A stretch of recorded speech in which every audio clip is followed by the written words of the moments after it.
number are we at? It's a good question. 1 second and I'll just draw up my agenda. Okay. We're in meeting number 15. Okay, welcome everybody to council meeting number 15 on March 30th. I'll be chairing this meeting. The mayor is with us, but she's not able to chair. She's connected to us by phone.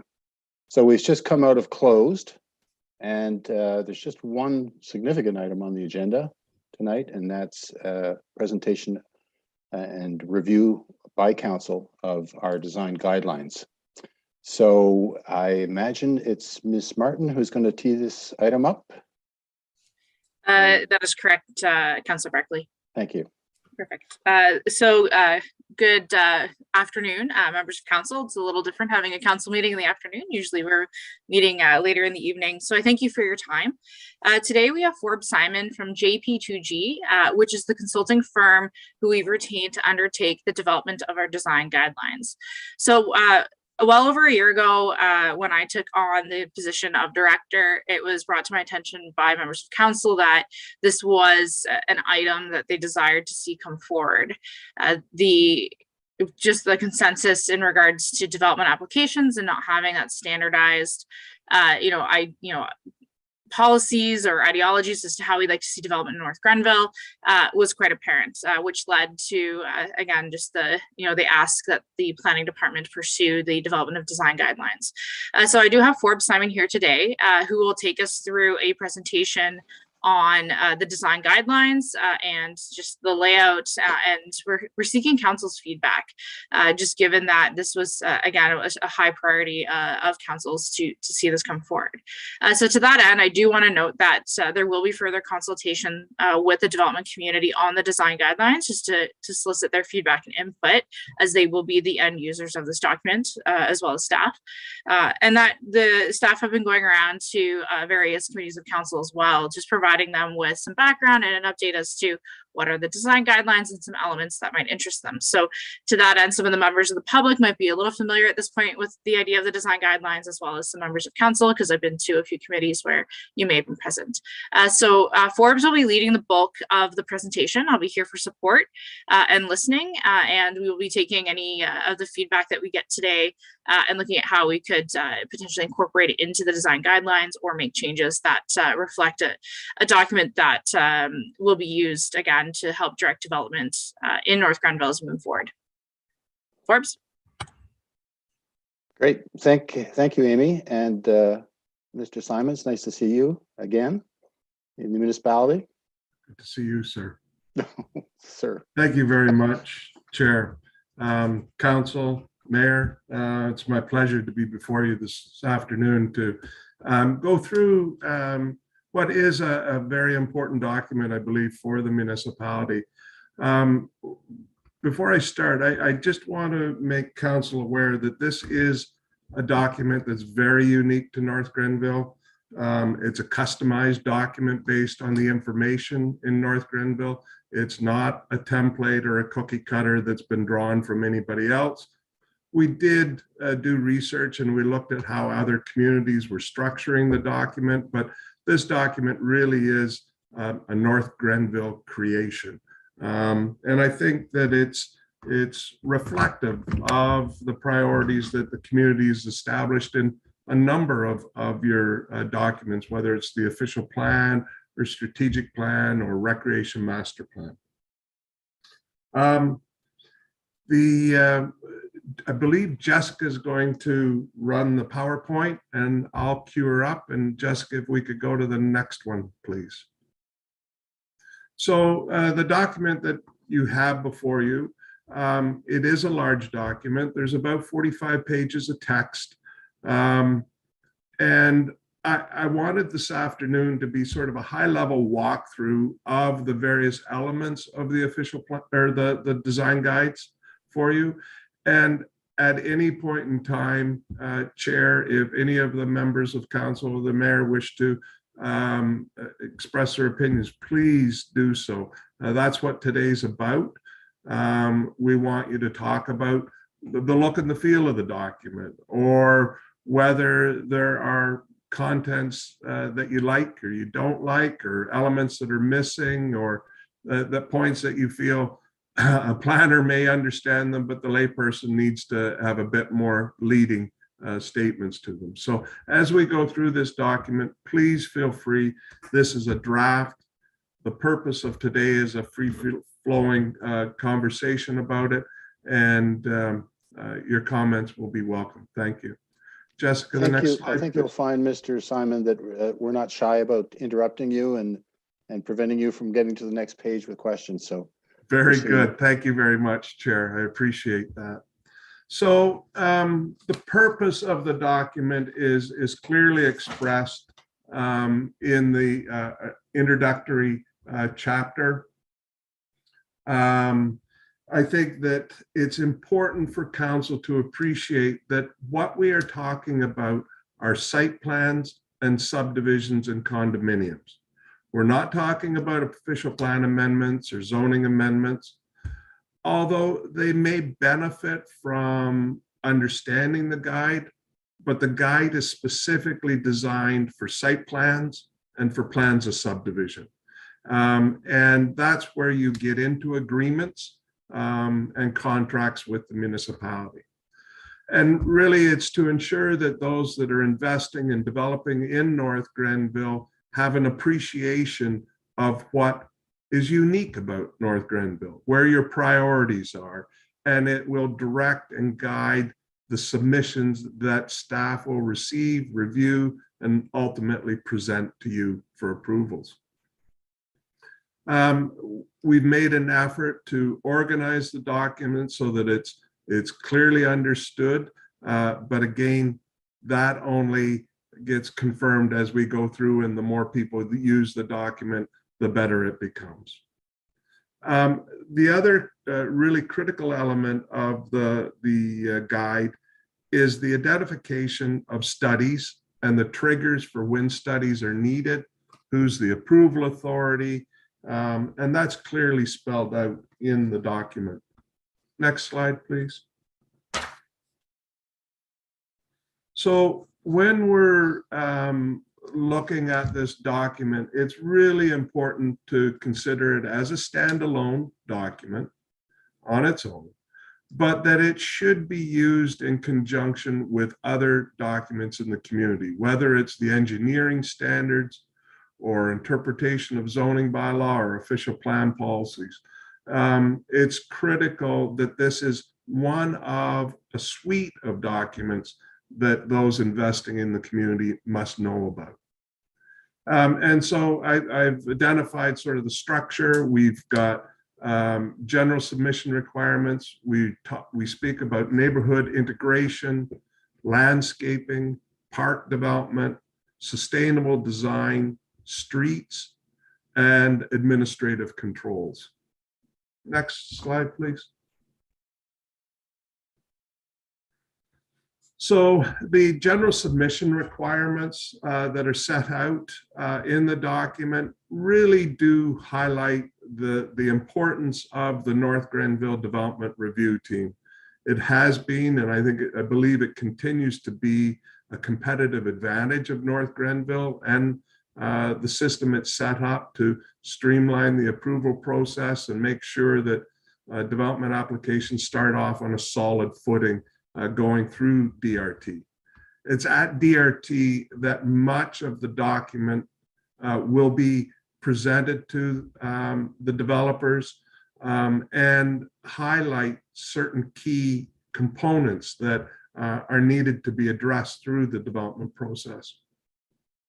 The studies will be, it's critical that the studies that are required to support an application are identified at the DRT exercise or event. Again, we've also made efforts in the guideline to distinguish the difference between the subdivision approval process and what's asked for in subdivisions compared to more minutia and detail in the site plan exercise. But we do have statements that distinguish the ask or the requirement for both subdivisions and site plans. And finally, the first sort of section highlights who the approval authorities are. As council knows, the county has a role to play in subdivisions and the approval of subdivisions, where the site plans are primarily the responsibility of the local council. Chair, are there any questions on the general submission component of the guide? I'll put it out to my council colleagues, but the required studies, is there any flexibility in that? Because I know a lot of these studies are quite costly for a developer. These are soft costs that they incur.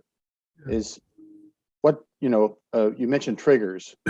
Are certain studies always triggered, just pro forma, or is there some flexibility? I think that when you have issues such as environmental impact studies or archaeological studies, those are clearly prescribed in your official plan when those need to happen. The developments within 120 meters of a wetland triggers an EIS. That development is in an area that has been identified through guidelines that it's has a potential for archaeological assessments. There is no doubt, Chair, that these studies take time and they cost money. And that's why it's important that they're identified very early on in the process. There are other studies that there may be more discretion, but one of the things I think we all like is certainty. And so I think we've made efforts to identify the triggers clearly in the table of contents, but the development industry is not a cheap industry. Studies cost money, approvals cost money, they take time, but for a community to make informed decisions, the studies are needed. So just to follow up before I turn it over to my council colleagues, so there is a list of studies that are required for a plan of subdivision, or and there's very little discretion about which ones can be put aside.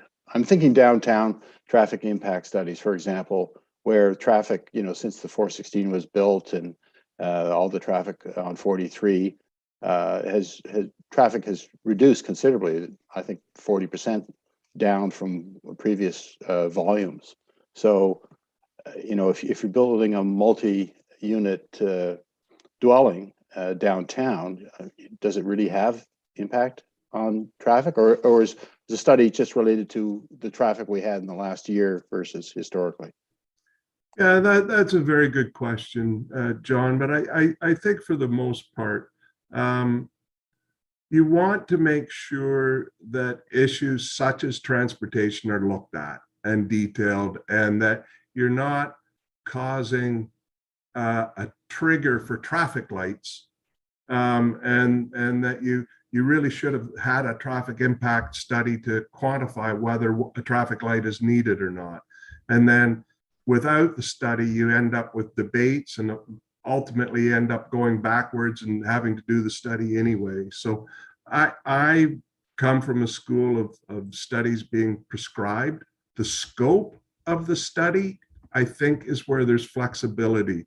And maybe Amy, if you want, you could jump in on this one. You would have better handle on it. But I think the need for the studies is more prescribed, but the scope can be managed a bit more.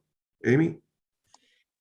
If I may, Chair, just to add on to what Mr. Simon has provided, is that he's exactly correct in the scope aspect of things. And that's where our development review team process is important within that pre-consultation ahead of applications being made, because in many circumstances, the studies are prescribed by whether it's our official plan, whether it's by other policy documents, including the Planning Act.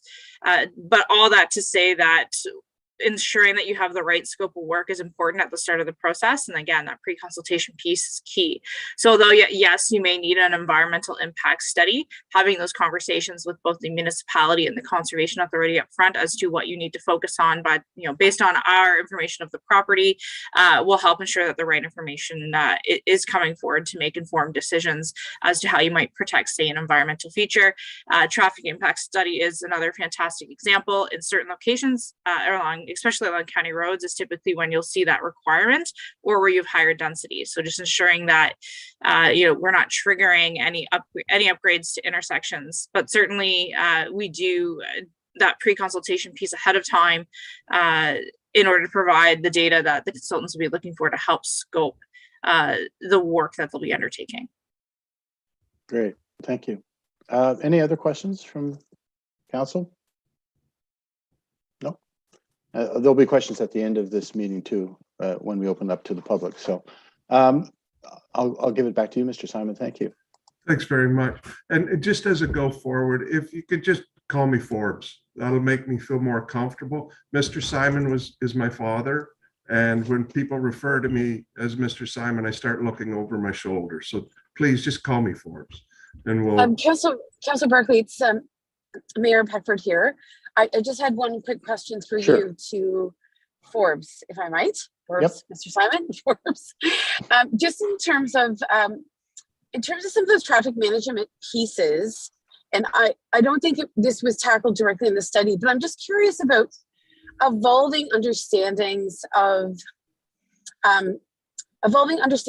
like active transportation and sort of this global, I don't know if it's a consensus now, but this global recognition that we should design pathways, roadways, right, to accommodate for human error, whether it's driver error or pedestrian error, and really build in, right, the sort of build in that the reality of human error, right? And I say that because I wonder how it informs documents like this, right? When we're talking about design guidelines, yes, but it's all, to some extent, but connectivity.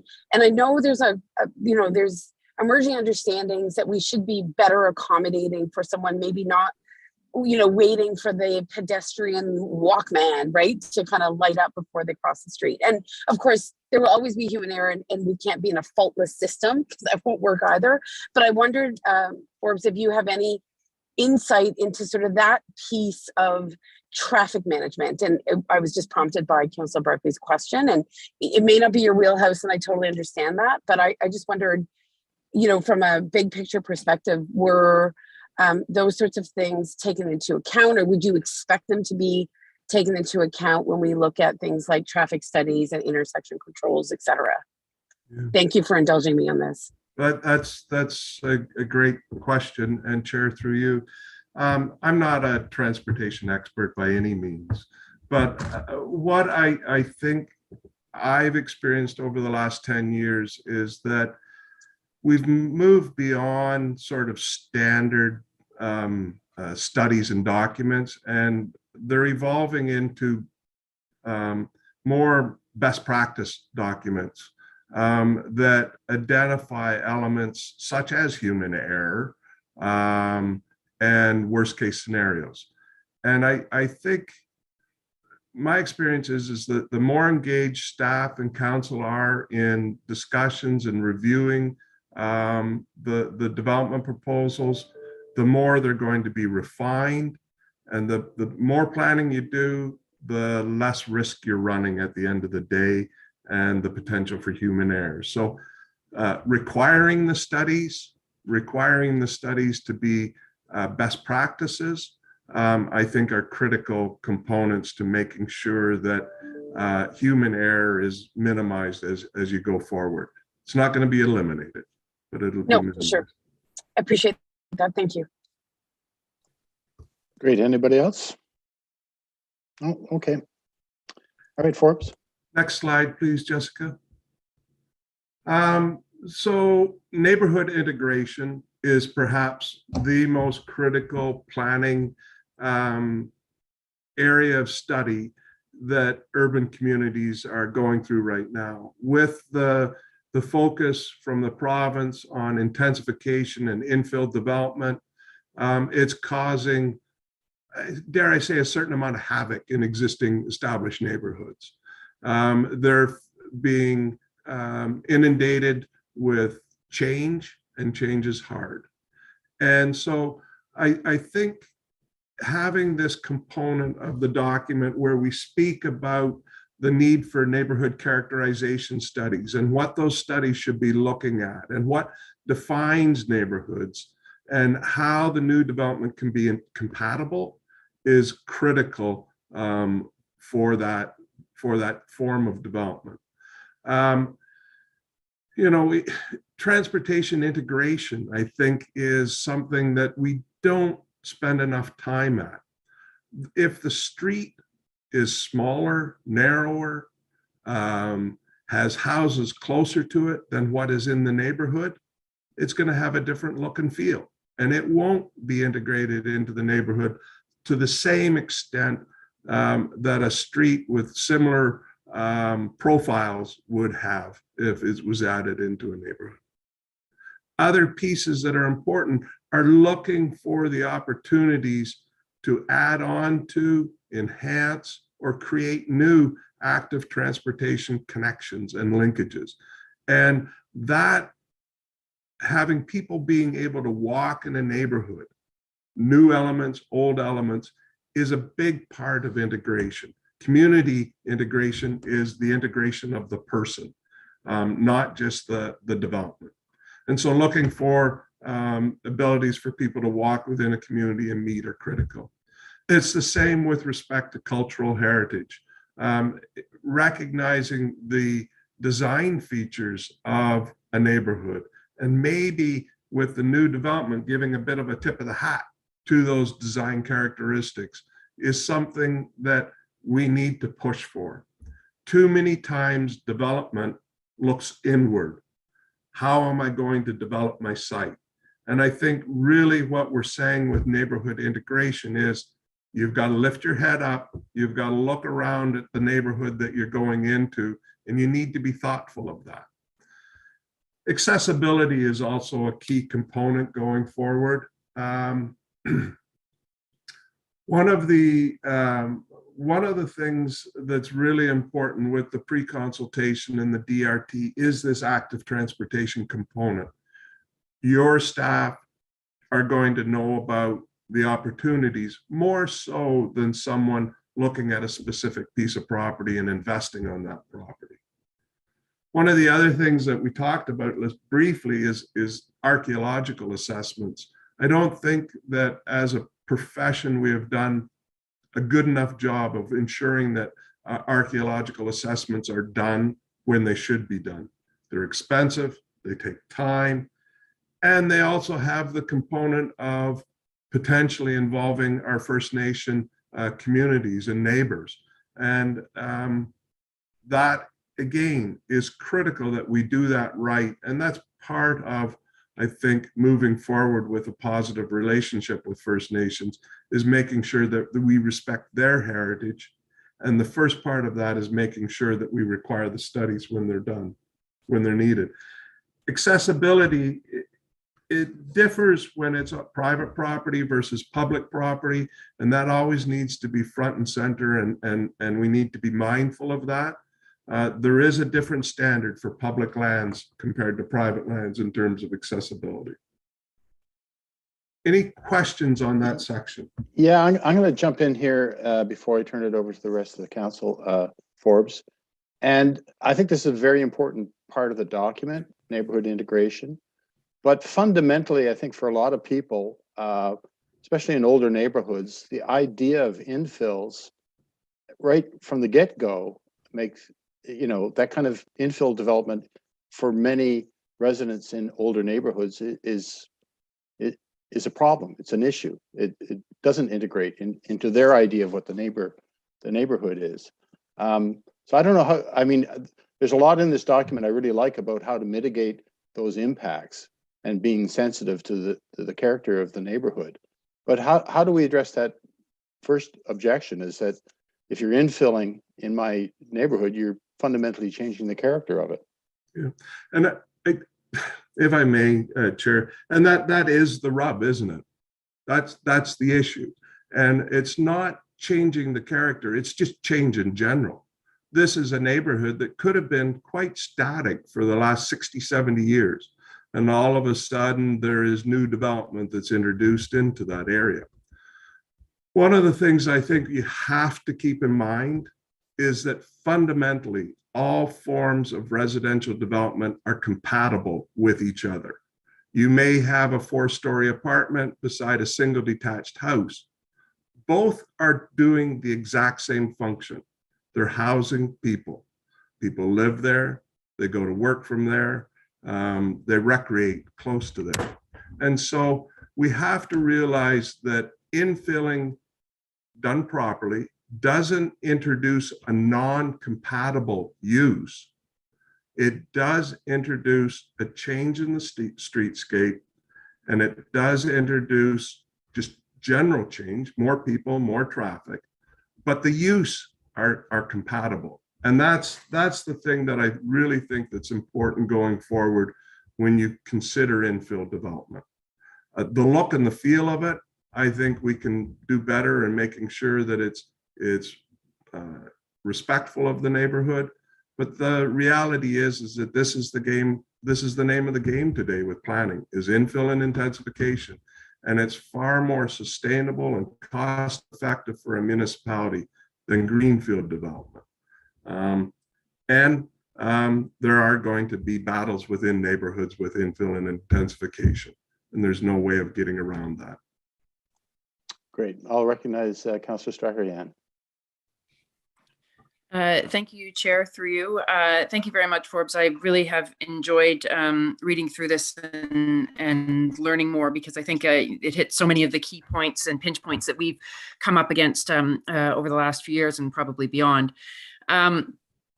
Aside from the intensification piece, I mean, the transportation integration and these neighborhoods as, you know, more than just transportation, more than just buildings, more than just people, but all of those pieces combined and how they have to interact and keep moving and connect to each other are very important. So I appreciate all of that, and I think it really speaks to what council has this council has had as a priority.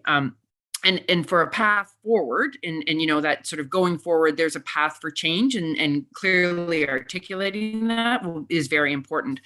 I think sort of akin to what Councillor Barkley has mentioned about the you know, concerns about infill. You know, if you've had nothing but green space behind your area for many years, then, you know, you don't want to see that go away. But we've also encountered, you know, situations where we're talking about connecting neighborhoods. And part of it is how neighborhoods have been developed over time, where they haven't been automatically connected to other neighborhoods.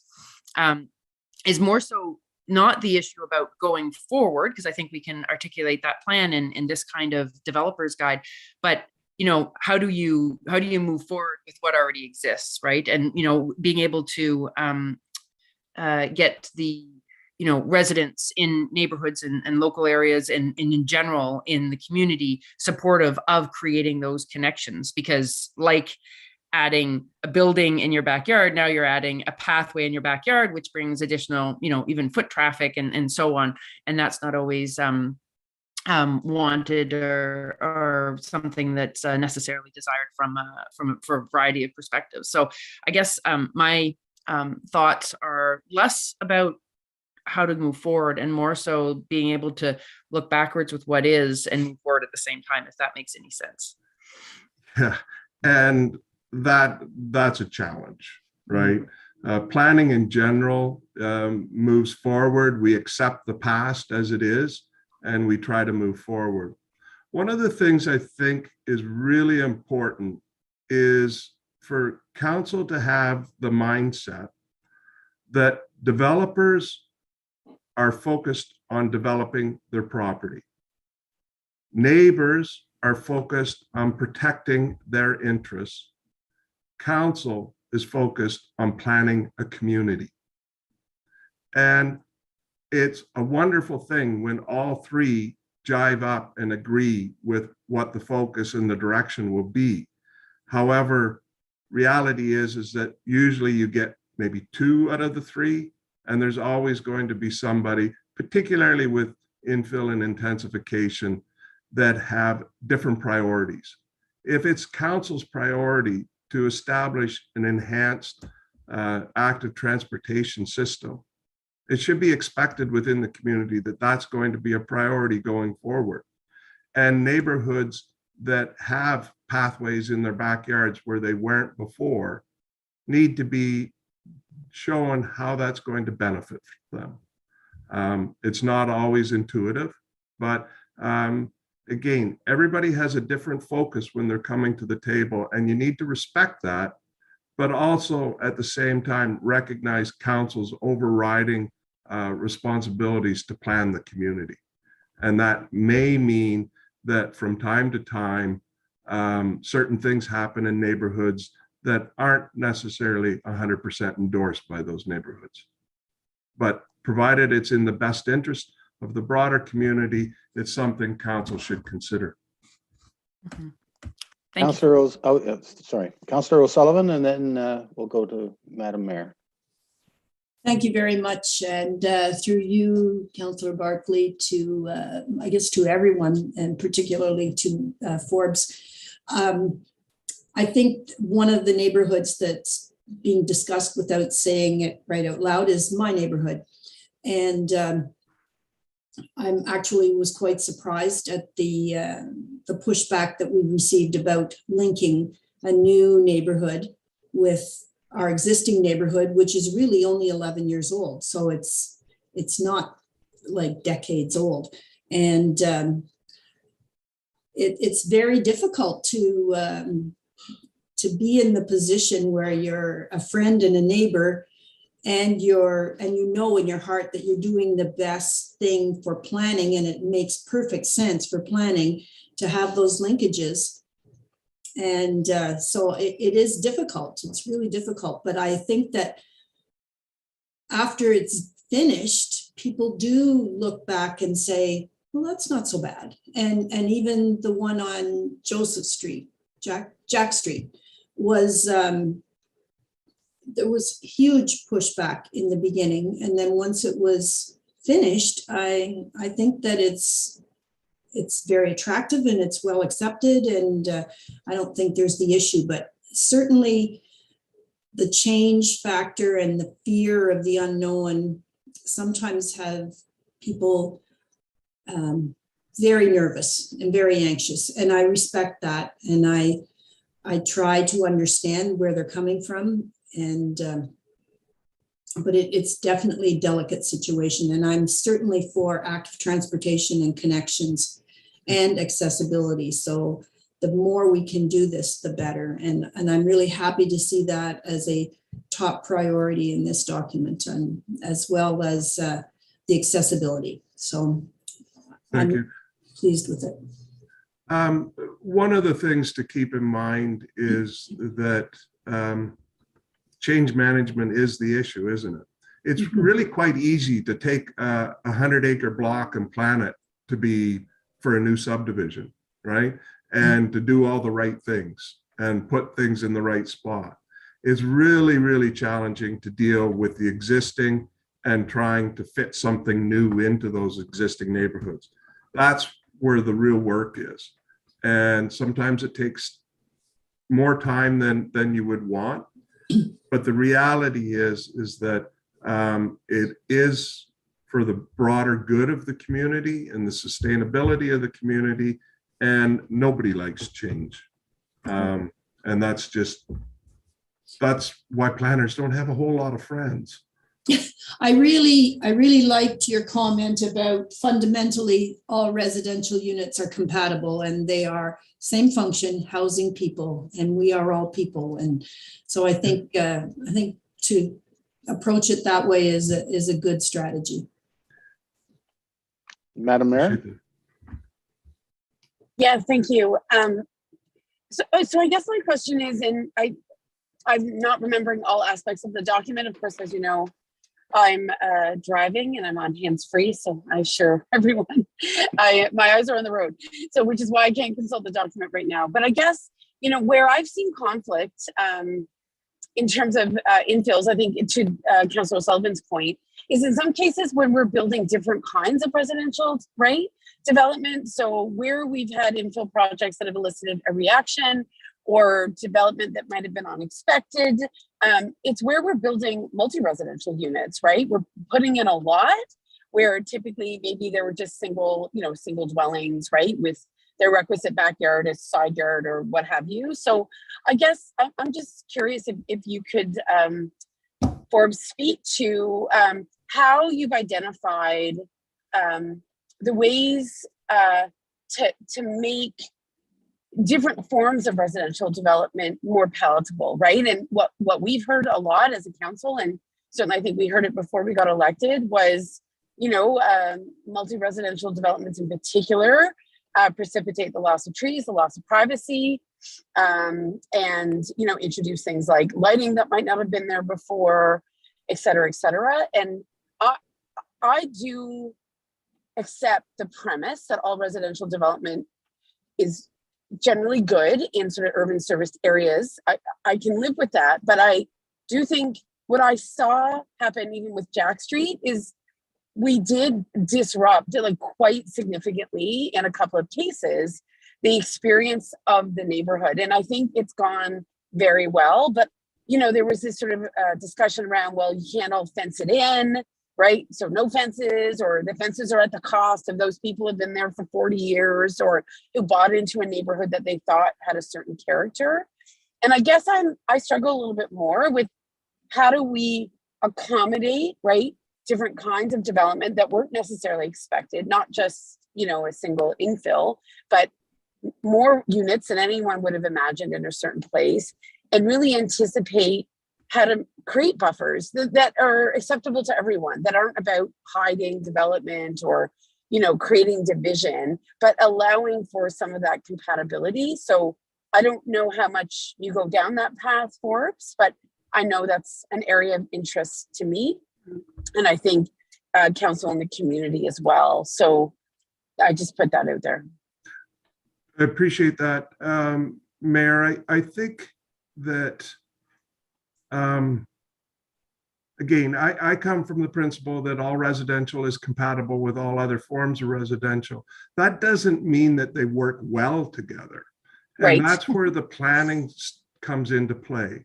The relationship of the building to the street, the relationship of the new building to the other buildings, how vegetation is dealt with. The reality is that urban development and existing vegetation are not necessarily in sync. That existing vegetation pretty well has to be removed in urban context to be able to achieve the stormwater management or the fencing of yards. And I think one of the things that's really important is respecting the fact that where you have infill and intensification, existing tree canopy will be removed. The importance, and I think it's stressed in the document, is making sure that there is a very effective landscape plan, and that the landscape plan recognizes what was there before the development and tries to put in place new trees in appropriate locations to achieve similar design features in the long run.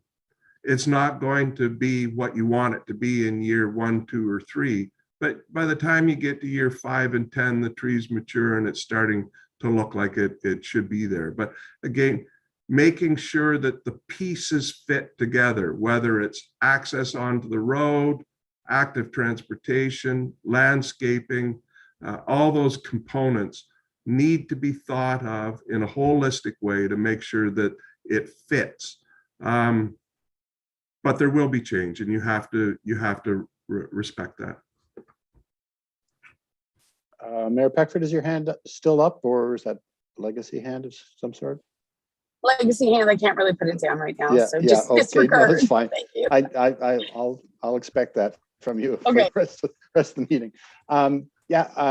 what's so important about this kind of document, I think, just to get back to the discussion at hand, is that for the first time, North Grenville is signaling to developers the concerns that the community has, as expressed through the strat plan. So asking them to consider the neighborhood character through a detailed statement of it sensitizes them to the fact that maybe there's things they can do to mitigate and help mitigate some of the impact and help with the integration of their proposed development within that neighborhood. So I overall, in general, I think it's great to have a document like this, and it certainly reflects what the community's been asking for, that we heard through the strategic planning process loud and clear, is that they're not against growth, that they really want to see managed growth. And that was a clear message that we got. So before you move on, I just want to say that this has been a pleasure to go through this in detail, and I think it'll be well received. Thank you very much. I appreciate that, John. Again, I think, if I can just leave your staff and council with the idea that you need to take the time, you need to be thoughtful with infill and intensification. That needs to be conveyed to the developer at the DRT meeting. Listen, guys, this needs to be done properly. You got one chance to do this right. And there's different techniques that can be used to do that. But you've got extremely talented staff, and I'm sure that they can manage that process. But it needs to be more thoughtful than what I would call greenfield development. You just need to pay a little bit more attention to the details, and the developers need to lift their heads up and look around the neighborhood that they're in, as opposed to just boring ahead and building on their property and not really being too concerned about the neighborhood. If there's no more questions, maybe Jessica could take us to the next section.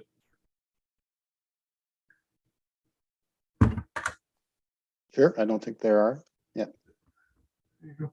So as we spoke about, landscaping is critical. Landscaping at a high level is now being seen as one of the responses that local councils can do to address some of the threats of climate change. They help with thoughtful landscaping, helps with energy conservation. It's certainly an important element of stormwater management, and maintaining the vegetation around our water courses and natural features is critical.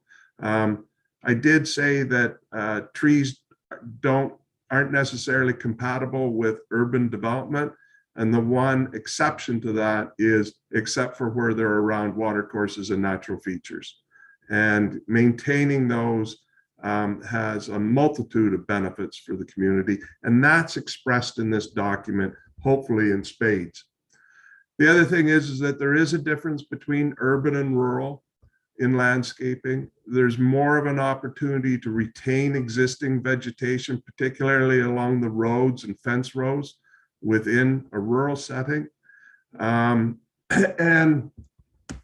the other thing, and I know the community has been struggling with site alteration, and I have provided a draft bylaw to your staff to take a look at. The one thing that is really important for council to appreciate with site alteration is that the enabling legislation under the Municipal Act speaks about placing and removing of fill, alteration of drains. It does not speak to vegetation. Now, that said, you go and cut down all the trees, the next thing you're doing is bringing in the backhoe or the bulldozer. So stripping of vegetation is a key element, but it's not the focus of what site alteration is. The other thing, and this is my daughter actually speaking to you. My daughter's a landscape architect. And she says that she's getting a little tired of landscape planning, designing of parks, placement of trees being an afterthought or a garnish on the subdivision plate. I believe that landscaping needs to be talked about as first principles.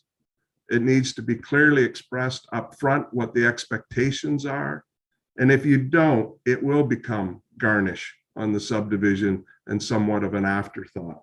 And so what this design guide is attempting to do is elevate the landscaping to a higher profile and not so much an afterthought. Any questions on that section? Sure, I'll go off the top. You mentioned site alteration bylaw that you've drafted, and I'm wondering, in order to enforce and implement a lot of these guidelines, are we missing, this might be a question for the clerk or Director Martin, are we missing a lot of legislation like bylaws that we should pass in order to achieve this? In my opinion, Yeah. John, I don't think so. I think you've got the full suite. The site alteration bylaw is something that's starting to become more common in communities, certainly in urban communities where there are lots of growth pressure, and you fit that bill. And so site alteration is one. I don't think that there's too many others that you're missing. I would be surprised about that, but I would defer to Amy and her insight. Director Martin? Thank you, Forbes, through your chair. I mean, the site alteration bylaw will be that complementary piece to the design guidelines, and will provide the municipality with that ability to directly address that, clear cutting of lands, especially in our urban areas, or altering of the site ahead of any development proposal or application. I'm not aware of any other legislation that we should be implementing. I think that's the main tool that we can use just to, prevent and slow down that preemptive clearing of land ahead of any form of applications being made, to ensure that we can do the proper studies where required.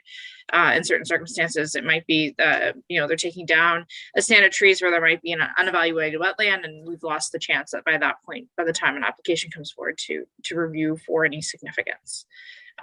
But surely, I mean, that's something that staff are always cognizant of, and reviewing as legislation changes and updates to see what other tools we have in our toolkit to address those concerns. A final question, Forbes, before I turn it over to the rest of the council. You mentioned that the Municipal Act doesn't speak to vegetation, just to removal of topsoil and drainage, alteration of drainage. But certainly, if somebody clear cuts a property, you're increasing the risk of erosion and losing that topsoil. So is it not connected? I mean, it is connected, John, and usually they go in line with the tree cutting bylaw, and they've really sort of fallen out of favor in favor of site alteration. Tree cutting bylaws are really challenging to enforce. And what do you do after it's been cut, right? And so that's why I believe site alteration is more focused on adversarial impacts on abutting properties through drainage issues, and that has been found to be more enforceable than something like a tree cutting bylaw. great, thanks. Councilor Barkley, can I invoke my hand? Yes, please raise your hand verbally. Just jump in. No, it's all good. I just wanted to reflect back to Forbes that in my visits to smaller centers and bigger centers, whether it's Stittsville or parts of the city of Ottawa that would have been considered more rural, what I have been most impressed with in terms of some of the newer development is that the park anchors the neighborhood, and the park is built first, right? Or the recreational area, whatever it is. Whether it's the multi-use pathway around the stormwater pond, or whether it's a central park feature that really anchors the neighborhood. And I just wanted to follow up with Forbes on his comments through his daughter of how viable, right, is that concept when you apply it to a place like North Grenville? Obviously, for some of the older developments where there's infills, maybe not. But I know certainly, given what I've seen, even from a developer perspective, there's real value in featuring some of your best quality of life amenities first. I think it's an incredibly significant way to show what you're trying to build as a neighborhood in a community. So I just wondered what precisely has Forbes proposed, when it comes to the consideration, of that parkland or passive or active, green space. So, Mayor, that's the next slide, and I'll answer Okay, that. wonderful. I'll answer that Okay. question for you in the next slide. And if I don't give you a good answer, please jump back in again, and we can jump on that again. Are there any more questions on the landscaping? I don't see any, and the mayor's silent, so So proceed. let's go to the next slide. We've segued into that exactly. So this has been one of my bees in my bonnet throughout my career, is the fact that you're inevitably looking at a plan, primarily plans of subdivision, and that the bit of land that they can't put houses on ends up being the parkland, and it's an afterthought. And again, if you look at the bottom point on this slide, park design should not be the leftover land. The park should not be the leftover land. It must be a central feature. It's what sells the subdivisions, right? And I think that there are more and more developers that are taking the location of the park, the promotion of the park, the development of the park in phase one very, very seriously as a way of marketing their investment and getting people to buy into the subdivision. I couldn't agree with the mayor more. One of the things is that new parkland is primarily left to subdivisions and condominiums. There's not going to be too many situations where site plans would be large enough to provide additional parkland. They might abut a park and you might look at opportunities there, but with site plans, it's more about an opportunity for connection. And one of the things that I want to stress in the parkland is it's not just about park blocks, that trails are parkland, walkways are parkland. And so they can be thought about when you're getting onto smaller sites. I did spend a fair amount of time going through your recreation master plan, which is an excellent document and provides a great classification system that's been picked up in this document. But one of the things that I garnered from that report is the need to use cash in lieu of parkland to be able to invest in your existing parks. And it goes to great lengths of promoting the use of cash in lieu of parkland.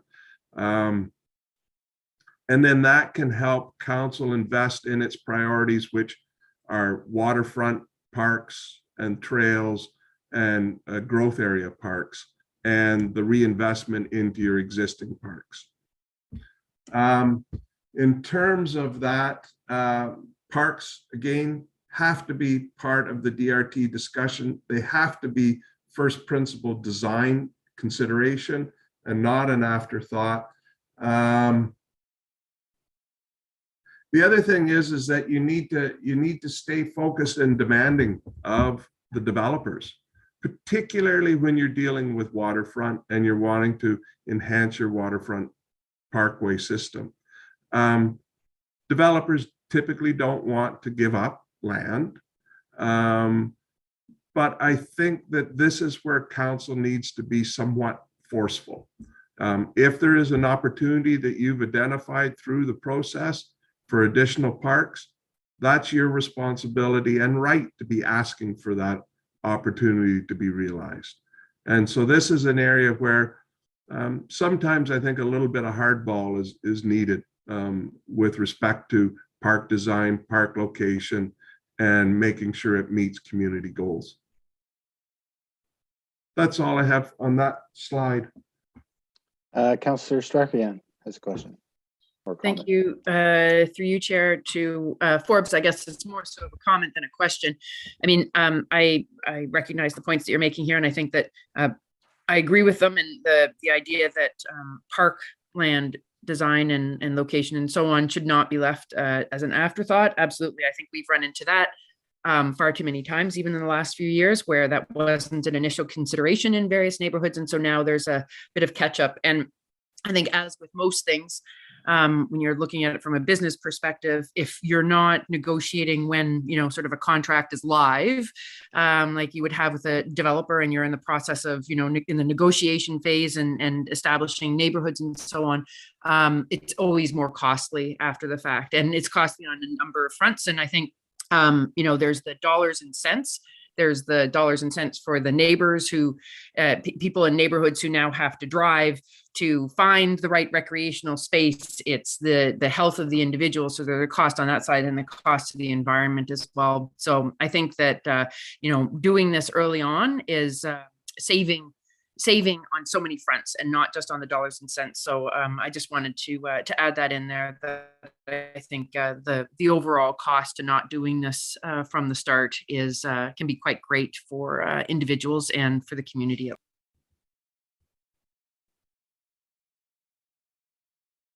Great, thanks. Any other questions or comments from council? Okay, back to you, Councillor Forbes. Berkeley, it's Oh, it's there just we go. Nancy very quickly. Yep. I just, Go ahead. I think I was trying to understand, I think this council, in terms of cash and lieu, actually has wanted to see subdivisions, obviously in particular, build in, anticipate, incorporate both active and passive green space. So that balance between cash and lieu and neighborhoods and subdivision developers building up front, I think is a key one. And I'm not sure if I heard Forbes suggest that. I understand the value of cash and lieu, believe me, but I also think that in this community, what we heard is we took a lot of cash, but we didn't always necessarily reinvest it in quality of life, sort of parkland initiatives that did enhance what people were expecting from their neighborhood. So I just wonder if Forbes, and it feels so odd to say Forbes, Mr. Simon, but Forbes, if you could elaborate on that a little more, because I don't think I quite understood.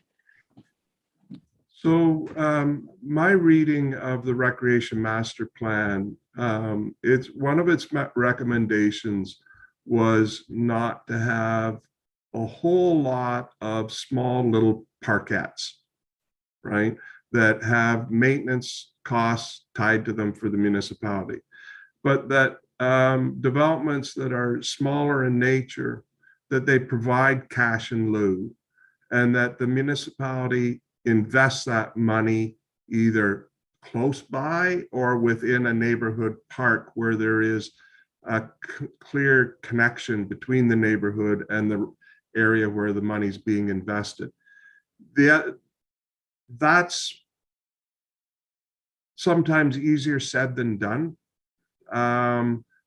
And I would leave it up to your senior staff to work through that and to dive deeper into the Recreation Master Plan about when cash and lieu should be pursued versus additional parkland.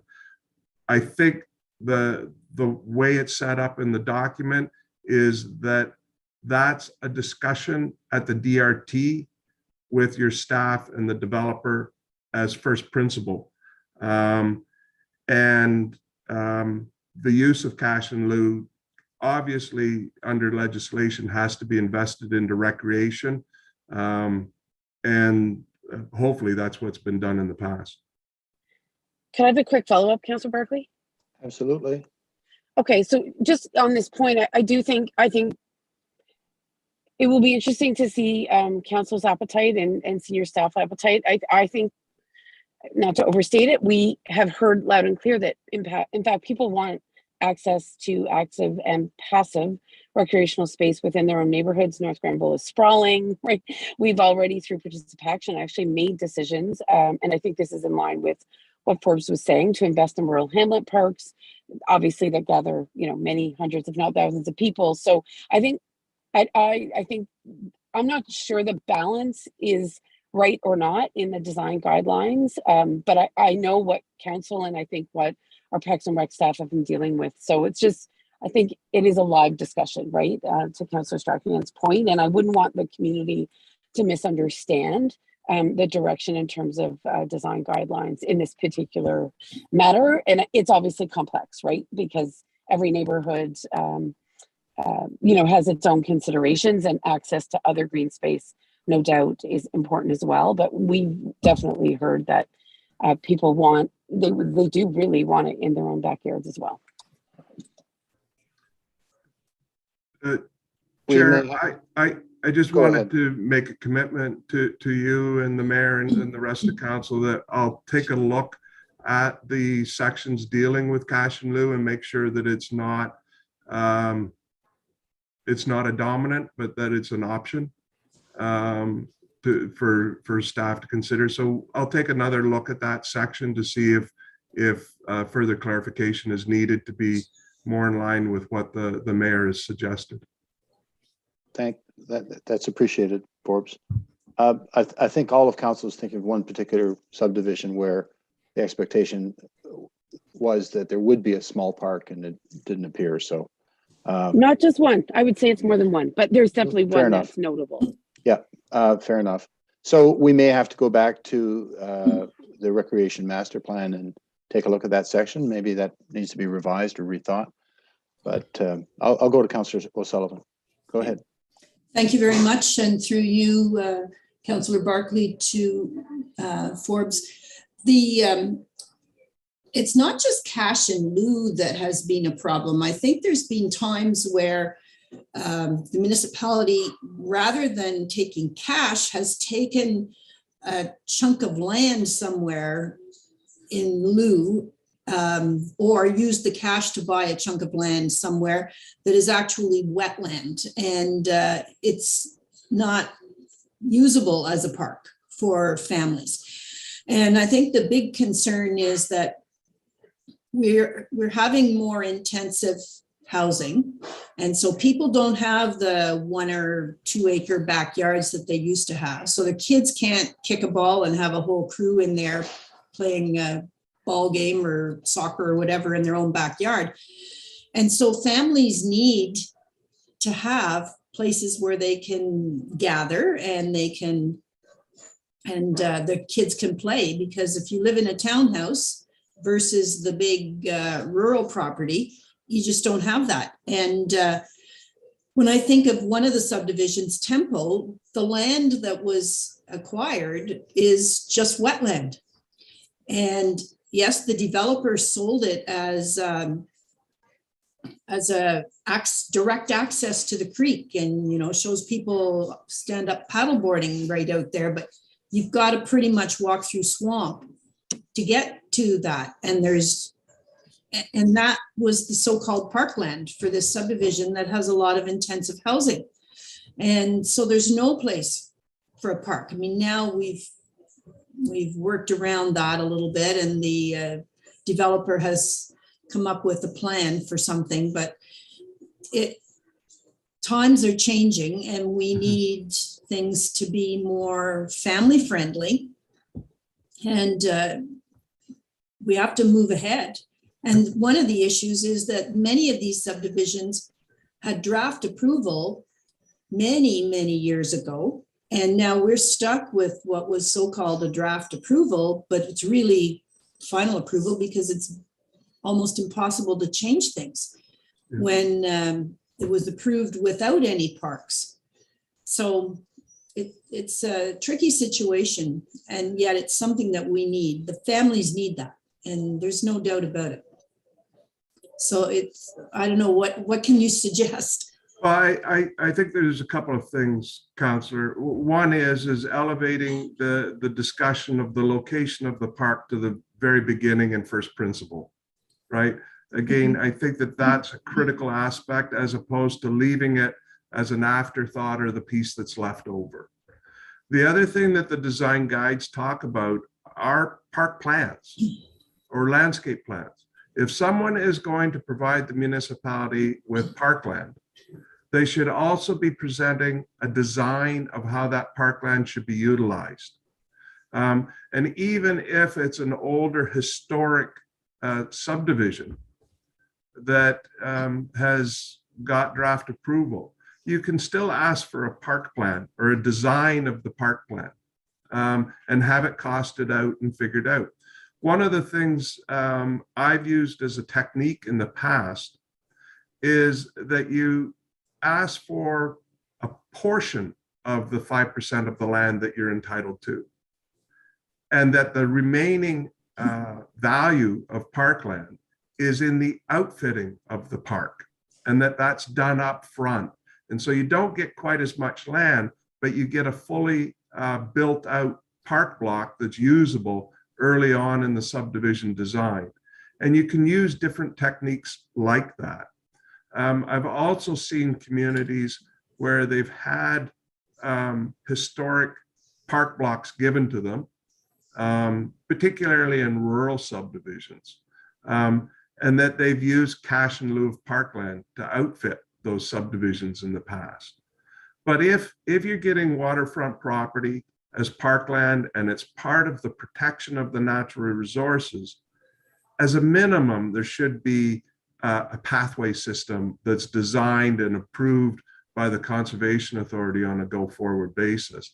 But again, I think the idea of elevating the need to discuss parkland and requiring park plans, design plans, as part of the landscape plan are two elements that can help you improve new growth and development in parkland standards.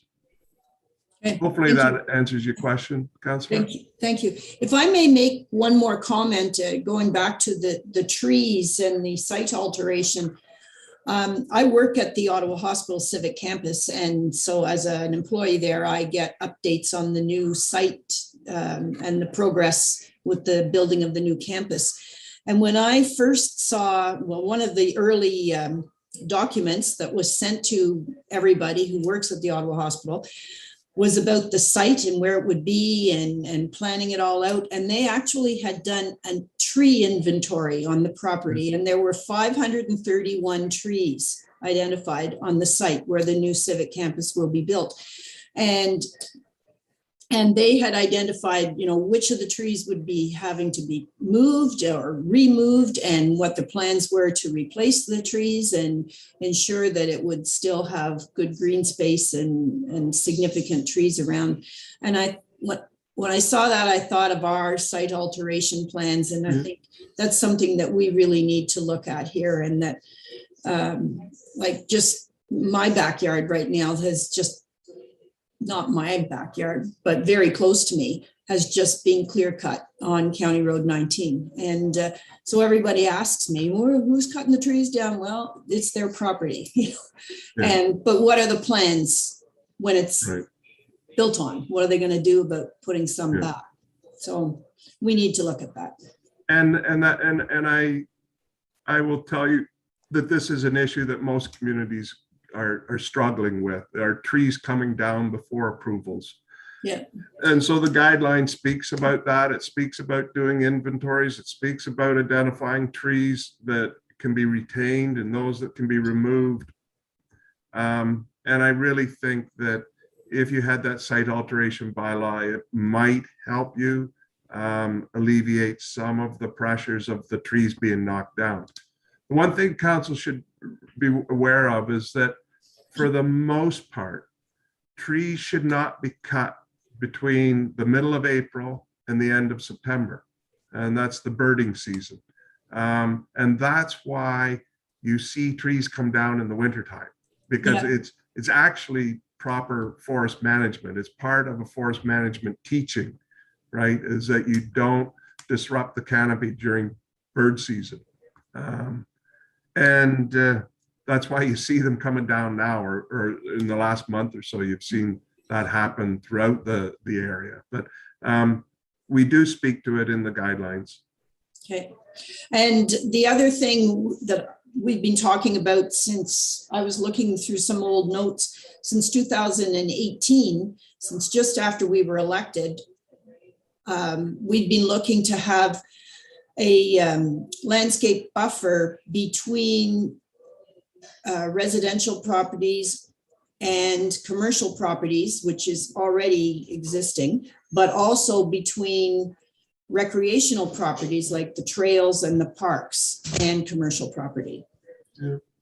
So landscaping and fencing are very, very effective tools of delineating property and improving compatibility. There's no question. And that's why things like landscaping are highlighted in this document, is because the value of having those tools at your disposal to improve compatibility, for sure.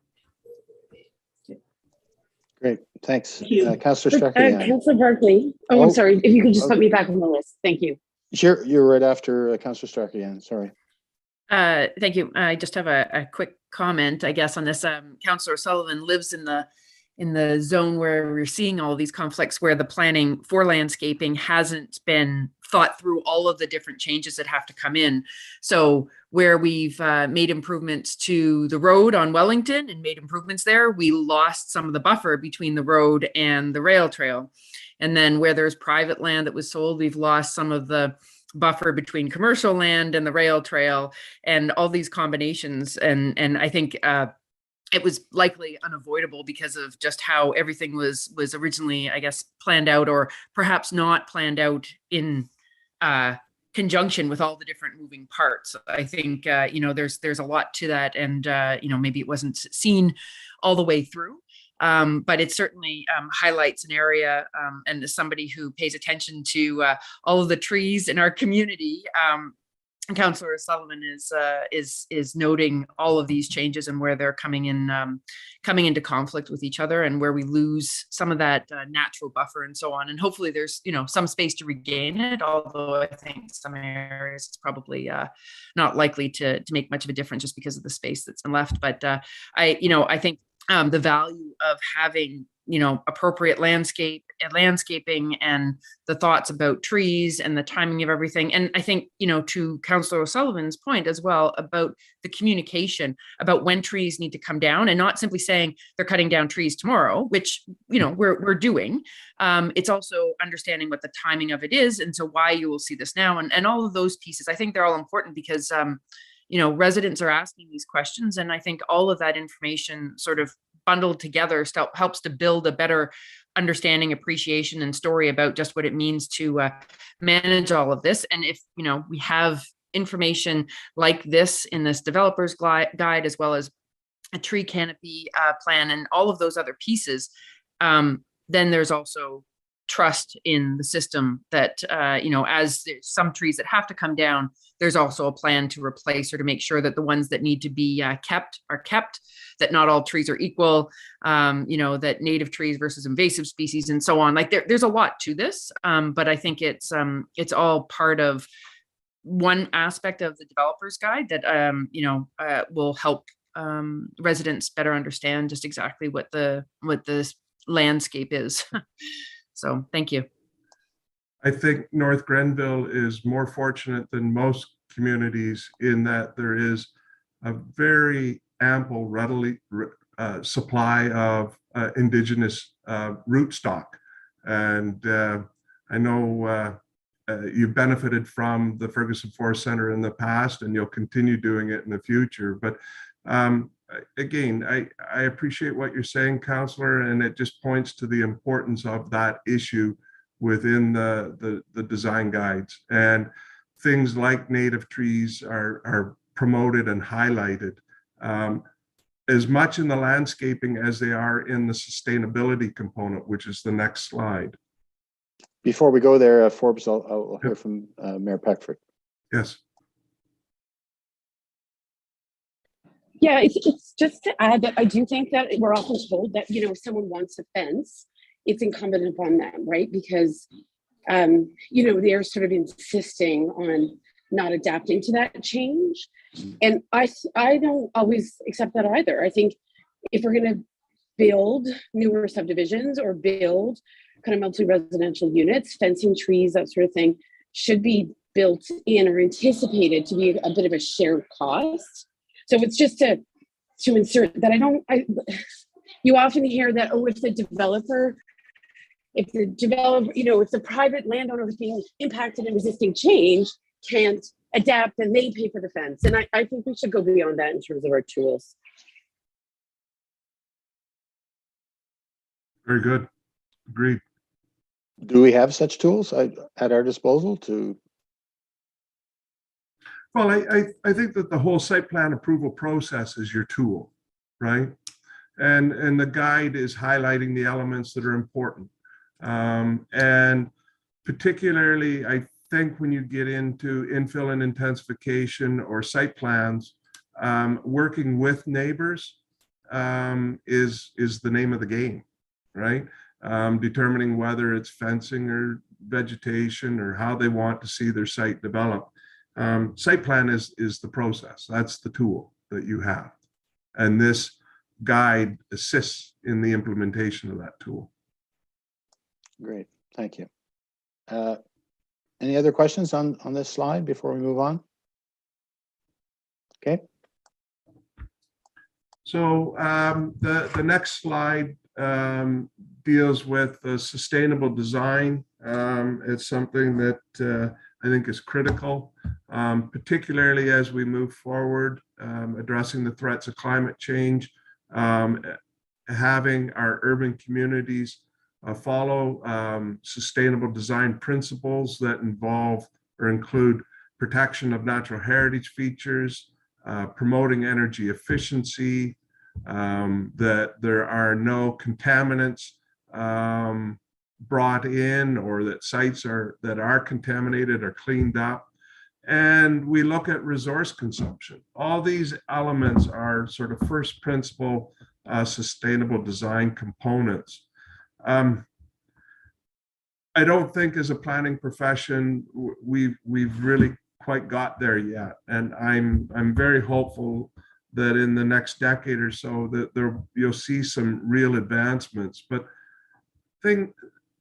if we want to promote passive solar designs, or if we want to make sure that each house has the ability to have a solar panel on it and generate some electricity, we need to start with the roads. The roads have to be oriented in an urban context on a north-south or an east-west coordinates in order for the houses to be able to have potential for a passive solar or solar panels on their house. And so when you start thinking about sustainable design, again, you're at the beginning of where the roads are going to go. And that's a big element that you have to think about. Orientation, the use of renewable energies, promoting active transportation is central to sustainable design. Using natural drainage features, supplementing natural drainage features, using things like low impact development drainage, and again, promoting native species are all elements that go into sustainable design. Again, natural heritage features are key. The green infrastructure that you probably hear about or read articles on is primarily focused on stormwater. And as we move forward in our adaptation to climate change, stormwater is going to be the critical asset that we have to worry about as municipalities.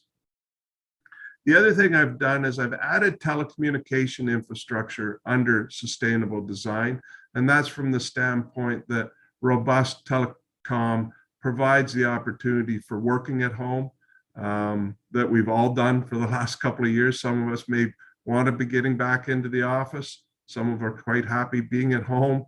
But at the end of the day, it's telecommunication infrastructure that provides that opportunity to reduce travel and work from home.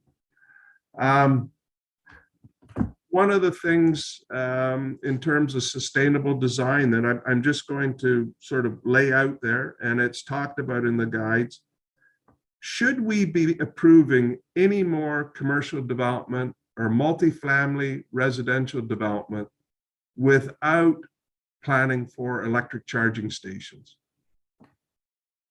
My thought is that there shouldn't be a new apartment built that at least hasn't planned for where the charging stations are going to be in the parking lot.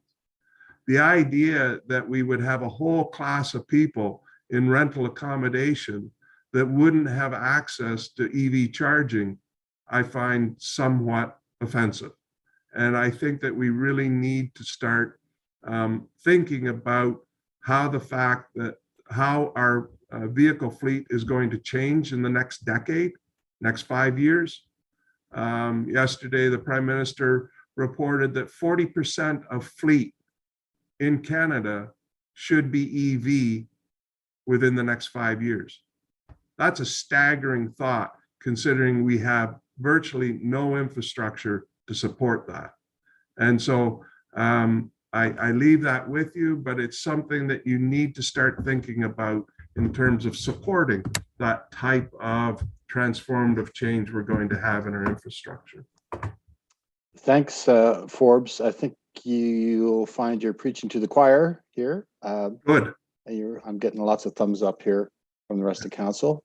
Any questions from the rest of council on this section? I have one, but I'll just hold off because it relates to the whole document.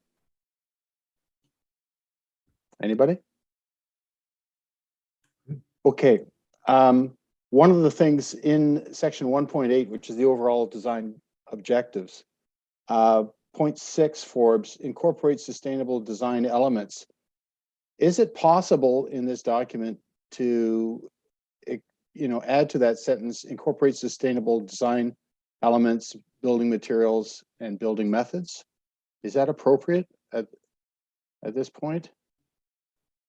Absolutely, 100%. Yeah? Okay, I'd like to see that from my perspective added to it. It's something that they're looking at the Environmental Action Advisory Committee is green buildings, etc., and green building methods. And I must say that this was tabled, or it was presented by Director Martin on Monday to the Environmental Action Advisory Committee, just a snapshot of what was coming, and it was very well received.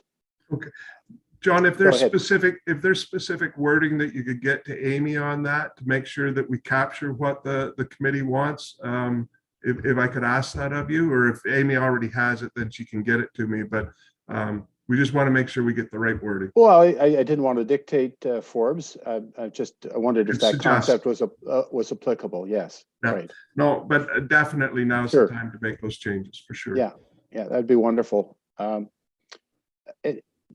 Councillor Strack again. Thank you through you, Mr. Chair. I think that to echo what Councillor Barclay has said, I mean, this slide on its own is making my green heart sing.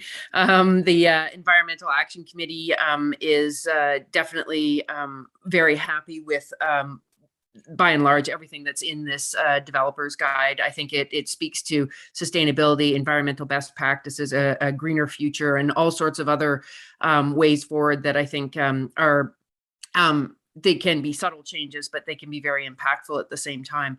I'm just wondering if I could turn to Director Martin right now. Any feedback that you received from Monday's Environmental Action Committee that you think would be useful at this time? I know that they were happy with it, but I wasn't in attendance at that meeting, so I'm just wondering if there's anything you can share. Through the chair to Councillor Strachan, I think there's a lot more statements that were being made by the committee over just what they were happy to see and things moving in the right direction. Definitely an emphasis on tree preservation where it can be maintained, and of course the comments that was raised by Councillor Barclay in regards to just alternative building forms being encouraged as part of that process. I think just in general, just the fact that we're moving in that direction of those principles of sustainability in newer developments were widely received. But yeah, I think you'll find that the comments made so were just more of the statements of support towards incorporating and putting these ideals on the table at the forefront. Okay, thank you very much. Great. Forbes. Next slide then. Thank you. So I've spoke a bit about streets, and I can't stress enough how important it is for new development to have a similar look and feel and profile of their streets to be compatible, to be visually compatible. One of the things that we've been seeing as a trend is developers coming in and maximizing the use of their property by promoting reduced road standards or by using private roads. And I think in an infill and intensification context, that's problematic, that the public space of the street is a key defining element of any neighborhood. We don't see the backyards. All we see is the front yards, and that's the street. And so it has to be seen as a central building block going forward, and having similar profiles for streets with infill and intensification, I think, is important. I've seen developers come in with townhouse developments on private condominium roads down to 6 meters. And I have a negative opinion about that, because I think that it doesn't look the same. It's the type of development that's not going to fit into the neighborhood the same. And ultimately, you're creating emergency vehicle problems, because if one car parks illegally on that private street, an ambulance or fire truck can't get down. And so I think that we have to spend more time, again, thinking about this at the beginning of the development process about what the street is. And I think that we have to be somewhat hesitant to accept lower road standards in the name of getting more development. If it's guaranteed affordable housing, I think that would be a scenario that you could look at it, but I think you have to be very, very careful about it. The other thing is that when you're talking about streets, you talk about active transportation. Today, we talk about streets that accommodate all forms of transportation and not just vehicles. And that, I think, is picked up in the guides. The other thing that we've done in the guides is I've highlighted the concept of a complete street. And that's not going to be new to anybody. It's primarily when you're dealing with new large-scale development, or when the community itself is looking at redevelopment or redoing a primary collector or arterial road within the community. But again, the complete street concept is just that it accommodates all users of the street. And a really good example, I think it's the only example in Lanark County right now, is the redevelopment or redesign of the street in Smith Falls. The main street in Smith Falls, I believe, is the first complete street in the area in terms of redevelopment. But again, streets are important. They need to be thought about in design, and the guidelines have sort of highlighted those elements. Great. Councillor Strachan.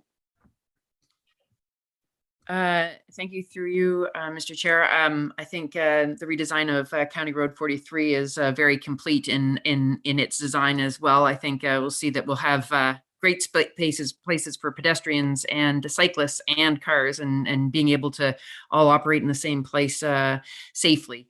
And so that's, I think, once that is complete, I think that'll be a welcome addition to our community as well. One of the points that I think is important when we look at active transportation is also how it connects into public transportation. And although we don't have a complete public transportation network at this stage by any stretch, one of the points that comes up at our active transportation advisory committee meetings is the concept of last mile. And so that piece where active transportation meets public transportation, right? So to get to where you would access public transportation, and then when you're off public transportation to return back home or wherever you may be. So while it's important to be able to access active transportation paths and so on within the community for leisure, for sport or so on, it's also, I think, a key part when we start connecting the dots with other means of getting to and from work. And while fewer of us, like myself, aren't traveling into Ottawa every day for work, there are still going to be times when that would be necessary. And I think, the more we make those connections to where people would be accessing future public transportation easier, and to do so via active transportation means, I think the better off we are. So I think there's again, one of these other situations where there's many layers to looking at how active transportation fits into the overall development piece. So thank you. Chair, through you, I agree, Councillor, 100%. And active transportation is only used, trails are only used, sidewalks are only used when they're getting you from A to B, whether it's from your house to shopping, your house to recreating, your house to schools or work. The transportation, the integrated transportation, active transportation master plan for North Grenville, I think, speaks about destination orientation in terms of active transportation, and filling that in and making sure that it works to get people to those destinations. And so it is critical. And you've got some very, very good documents to help you with that in achieving those goals.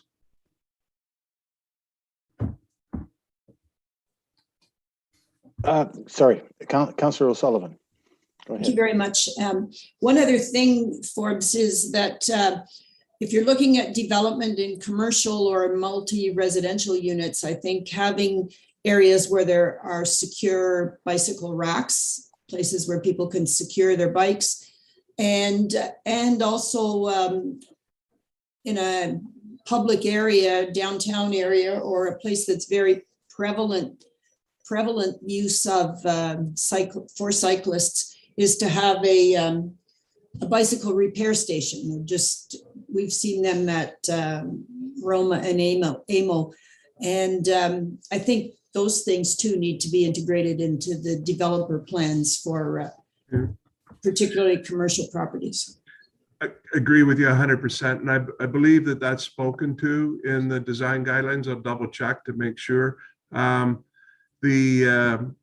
little gizmos that are sort of a kiosk for bike repair have been quite popular. I think the last one I saw was last fall. I was in Belleville and their waterfront, and they had 3 or 4 of them all along the waterfront.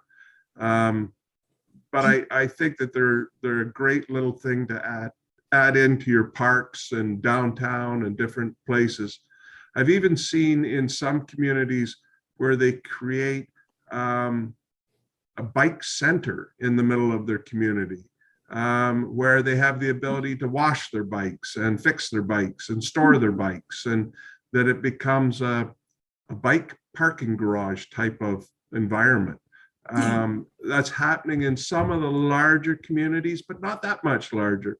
Places like Owen Sound, that's around 25,000 people. They're quite advanced in that area.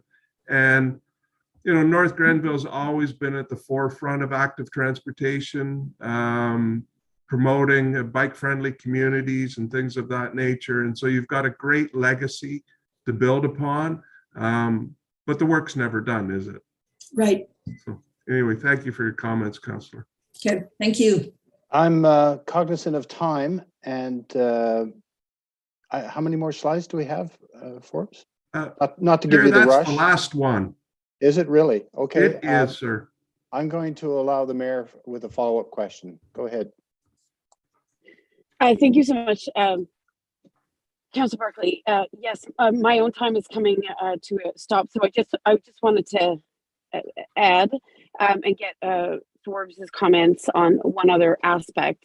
I think Forbes, you'll be familiar with that Colonnade development. And unfortunately, as good as the stormwater management plan was, I'll say internal to Colonnade, not necessarily once it left Colonnade, with the new Kevlar development where you see the Starbucks, right, and now a second building, what we have is no active transportation link. And unfortunately, multiple private developers, that Kevlar development didn't seem to anticipate that people might want to navigate between commercial properties. So again, I don't know to what degree or with what specificity some of your design guidelines speak to neighboring commercial developments, but it is very challenging where obviously you've got county roads that don't have shoulders, that don't have multi-use pathways, where, you know, some of those things are coming, but they're years and years down the road. So I just wanted to signal that, you know, as good as we are, and I agree that as good as North Grenville is in having some segregated and dedicated pathways, I think the integration and connectivity, you know, another point, of course, is rail trail crossing over again on County Road 19 into a major commercial development with really, you know, very little accommodation for pedestrians or cyclists. So I do think we have a lot of work to do as much as we do, you know, we've had some success, but I wondered if you could reflect back to us, you know, how do we work with developers? Because, you know, Kevlar has stated repeatedly a commitment to pursue that active transportation link, but the legalities and the complexities of working with multiple other private developers to secure this little pathway that they think they believe that they would be able to build in a couple of days, you know, has been years in the making. Mm-hmm. The other thing I just wanted to add, and I wasn't able to add it earlier, I was in a hockey arena, is that I really do want, from the cash and lieu perspective on parkland, so forgive me for going back, it's not a single neighborhood. It's Settlers Grant, it's Glen Gables, it's Tempo, it's the Kemple Creek development, and it may even be the regional group development next to Food Basics, where there's provision for a lot of wetlands, but that doesn't take into account necessarily any active or limited active green space. So I just say that because I don't think it's a single issue phenomena in terms of cash and lieu. But, you know, I think we've had that discussion, so I don't need a comment on that, Forbes, but I would appreciate any further insight into how we work collaboratively or proactively with developers, especially in these back-to-back commercial developments. Thank you very much, Mayor. As we've talked about, dealing with past decisions that weren't as comprehensive as we would like them to be is a challenge. I was around just when Colonnade was approved in the municipality. And there were no sidewalks or anything like that. And it was very much sort of a 1980s type of smart centered design, very vehicle centric. But the appetite at the time was for growth and lots of growth and commercial growth. And this was a big thing. And there wasn't a lot of pushback on design elements such as active transportation. I think going forward, the best thing that you can do is have a plan, know where you want to put the trails or the walkways and the connection. And every time a development comes up that fits into that, you require that piece of the puzzle. And it may take 10 years to put it all together, but that approach eventually will get you where you want to go. But if you don't have a plan, and if you don't promote it early on through your development review process, you're going to have a hell of a time getting it implemented. So have a plan, push the plan on the developers. Even if all you're doing is getting a right of way along the back of a property that 10 years down the road, you'll be able to put a trail on, so be it. Get it now, put it in your pocket, and then eventually it'll add up and you'll get the complete picture. Great. Thanks for that, Forbes. We'll be getting questions from the public and the press later on. I just want to thank you, Forbes, for the presentation. As you know, design guidelines was probably the first issue that this council dealt with. when we saw plans for the creek. And we've been talking about it for a long time. And I really do appreciate the good work and the smart thinking that's gone into this document. I really do believe it may not be a unique document, but it is unique to us here in North Grenville, and really reflects what the community has been asking for, as I said earlier, in terms of managed growth. It also aligns nicely, and I'm sure it's no accident, with the strategic plan that we've just released and approved. And to that end, I'm wondering, I have another suggestion. Again, turning to 1.8, and I got the document here, hard copy. Where are we? The overall objectives, design objectives. I'm just wondering if there isn't an opportunity to reference the strat plan where it's applicable or where it's appropriate. I think I wouldn't reference it throughout the whole document because it doesn't need that, but I think alerting the development community to the fact that the strategic plan aligns itself with this document would be helpful. Yeah, go ahead. Very happy to pick that up, John. And this is a unique document. There's not going to be too many of them like this out there. And one of the things that I wanted to say to you and council is what an absolute pleasure it's been working with Director Amy on this. Her and I think, have an alignment in how we think. And I really am very appreciative of the input that she's had in helping steering this so that I can get to the point where you're happy and it's creating a product that's going to advance the planning in the community. So thank you. And it's been a pleasure. Thank you. All right, then we'll move on the agenda. And I guess we're looking at minutes of previous meetings, and there's none that I see in my agenda. Reports, there are none. Is there any correspondence? I confirm that there is not. No. Other business, none. Notice of motions. Do any of the councillors have a notice of motion for the next meeting? Now we get to the section of period of questions from members of the public and the press. So I know we have two members of the public here. I don't know if the press, there's nobody here from the press. Maybe you can confirm that, Ms. Babcock Cormier. I confirm there's no members in attendance. Okay. So, Gilles, Wendy, any questions? There we go. Hello, Mr. Brisbois. Hi. So basically, just happy to see Forbes' face again. You know, I think it's a document that's not only good to guide the council, but also to guide the developers to manage expectation. I will reserve my comments, you know what I mean, once we do a full review on it, but I think it's a heck of a good piece of work, and I commend everybody involved, especially the council, to push this through. As a developer, it does get kind of weedy as we navigate through the development process of trying to do the right thing, and also to speed up the process to get things developed. With this, you know, there's a clear path, you know, I mean, it can only help, you know, to expedite any process, you know, and saving costs and bringing affordable housing. So that's my comment. Thank you all. Thanks, Gilles. Ms. Embleton. Hi, I appreciate being a part of this conversation. I thank you all for letting me.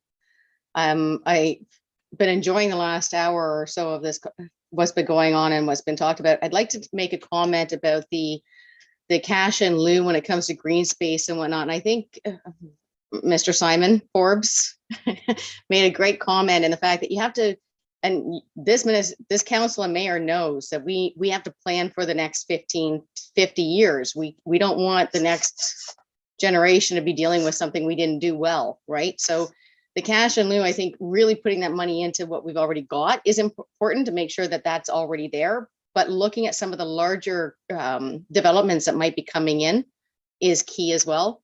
And I love the fact that everything is being looked at here. And I know Amy puts up with a lot of comments and emails from me when it comes to people wanting to come into the community and say, hey, this piece of land is great for this. And then we have to talk about what that looks like when it comes to zoning and allowances and access and what have you. So I think it's great if we have something to start with. The what do we have, what do we need kind of process, as well as the expectations. Great, thank you. Any other final comments from council? No? Okay, well, this has been great to be able to have a deep dive into this document. And again, I think it's going to be a welcome document. It's nice to hear from the development community. I'll just ask Director Martin, that's the next phase of consultation. Is that correct? Are we going out to the development community? That is correct, Councillor Barkley. So the developers will have a chance to have input at a future date. And the comments received from the committees, and I did take note when I was at the various committees as to some of the items that they wanted just some follow up on or some questions on. The comments made tonight, and certainly from our development community, will go into the final product, which will be coming forward in an anticipated May timeline. So very excited that council is quite pleased with the document as it stands, and I know that there's some tweaking that we can do to improve upon it and make it truly that made North Grenville piece. So final question from me, Director Martin. Between now and May, when it comes to council for approval, if there's a DRT meeting with a developer, will they have access to a draft, or how will the impending acceptance of this guideline be communicated? Certainly, Councillor Barkley, we can provide a copy of the draft, although it always like to provide the final version once it's been adopted. Implementation will happen upon adoption. But we have been making the development community aware that this document is coming forward, and a lot of the principles that Forbes has put forth today are discussed. But certainly, I mean, this stuff, the draft is public now because it's posted on our website as part of this council meeting, so anyone can view it. But it's certainly something that we can point to, and when the final version is ready, pass that along. We've had, there's lots of interest in pre-consultation right now. It is the season. The snow is gone, although it keeps trying to come back. But looking forward to being able to share this with the development community once enacted by council. And final question from me, because I raised it on Monday, communication plan of being able to distill this down into an executive summary for that very first phone call that, someone is going through his list of municipalities that you can attach as a PDF, a page and a half, bullet points, with a link to the draft document, if that's the case, or the final document. Are we going to work on something like that? Yes, Councillor Barkley, and it's an item I've raised with our communications team. I just need to sit down with them to discuss what that looks like and how we'll roll it out. It'd be great to even have a landing page on our website that the document is provided on, as well as some additional information as to how it's implemented here at the municipality. Great. That's wonderful. Thank you again, Mr. Simon Forbes, for attending. It's nice to see your face again. And we'll go on to the next thing. I need a confirmation bylaw. If I may, Yep. Councillor Okay. Barkley, there's actually a motion that council received the preliminary draft of guidelines for information. All right. Looking for a mover, Councillor O'Sullivan, the seconder, Councillor Stracker-Yan. Any discussion on that? I don't think so, but. No, okay, I just want to say thank you as well. I think that was a very good presentation, very thorough, and thank you for being patient with our many, many, many questions. I did warn them at the beginning that we're notorious for that. Okay, I'm going to call the question. All in favor? Great. Thank you, Ms. Babcock-Cormier, for spelling out what my job is as chair. A little rusty on that. Now we're moving on to the confirmation bylaw, correct? That is correct. And that's something I have you read, please. Yes, certainly. Go That ahead. bylaw 24-22 to confirm the proceedings of council at its special meeting held on March 30th, 2022 be adopted and passed. Looking for a mover, and Councillor Wilson, Seconder, I imagine your hand. Yeah, great. Councillor Strachan. Great. All in favor? That's passed. And I need a resolution to adjourn. Councillor O'Sullivan, thank you. Seconder? Councillor Strachan. And I'll call the question. All in favor to adjourn? Hands up. Thank you, everybody. I've got an important meeting right now to zoom off to.